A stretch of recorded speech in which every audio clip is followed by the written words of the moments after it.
পেয়েছিলাম। সেই অভিযোগের ভিত্তিতে আমাদের অবজারভার দ্বারা আমরা একটা ইন্ডিপেন্ডেন্টলি এনকোয়ারি করা হয়। সেই এনকোয়ারির মাধ্যমে আমরা এটা জানতে পেরেছি যে এখানে আহ, একটা ইভিএম কে ট্যাম্পারিং করার একটা চেষ্টা হয়েছিল। তো সেই বিষয়টা আমাদের কমিশনার স্যার নোট নোট করেছেন, এবং এটার আমরা যেহেতু একটা স্বচ্ছ নির্বাচন করার জন্য আমরা চেষ্টা আমাদের সবসময় থাকে, তার জন্য সেই স্বচ্ছতা বজায় রাখার জন্য সেই পার্টিকুলার যে ভোট কেন্দ্র আছে 17/39, সেখানে আমরা রিপোলের যে চিন্তাধারা করা হয়েছে, এবং সেই অনুযায়ী কমিশনার স্যার নোটিফিকেশনও ইস্যু করেছেন।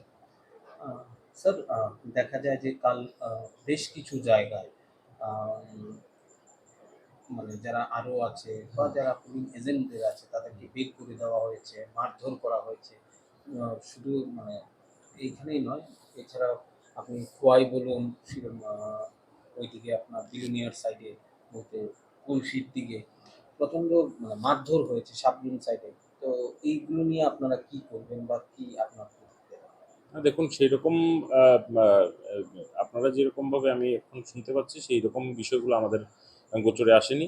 যেগুলো আমরা জানতে পেরেছি যে কোনো অবস্থায় কোনো যদি এরকম ইস্যু থাকে, অলরেডি আমরা poll before the date of poll আমরা অলরেডি রিটার্নিং অফিসারদের আমরা বলেছিলাম যে কোনো যদি পোলিং এজেন্ট কিংবা কেউ যদি যারা on the day of poll যারা ভোট কেন্দ্রে আসার কথা, তাদেরকে যদি কোনোভাবে কেউ বাধা দেয় বা এরকম যদি কোনো রেজিস্ট্যান্স ওনারা ফেস করে, তাহলে কনসার্ন সেক্টর অফিসার এবং পুলিশ সেক্টর অফিসার যারা আছেন ওনারা ওনাদেরকে সহযোগিতা করবেন ভোট কেন্দ্র পর্যন্ত পৌঁছানোর জন্য।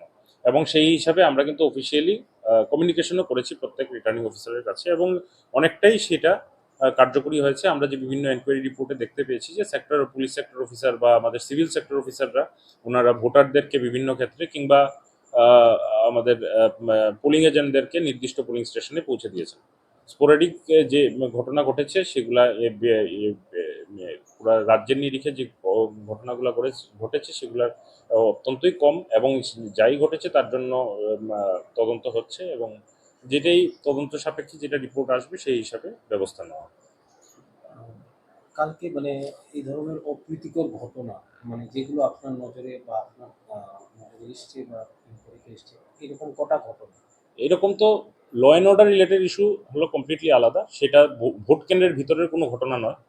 যেগুলো বাইরে যদি যে দু একটা আপনাদের মাধ্যমে আমরা জানতে পেরেছি, পরবর্তী সময় আমরা জিজ্ঞেস করেছি রিটার্নিং অফিসার বা ডিস্ট্রিক্ট ইলেকশন অফিসার, ভোট কেন্দ্রকে কেন্দ্র করে এরকম কোনো বিশেষ ঘটনা ঘটেনি। বাইরে যেগুলো law and order related issues টুকটাক হয়েছে, সেগুলাতে অবশ্যই পুলিশ প্রশাসন আইন অনুযায়ী যা ব্যবস্থা নেওয়ার অবশ্যই তা নেবেন।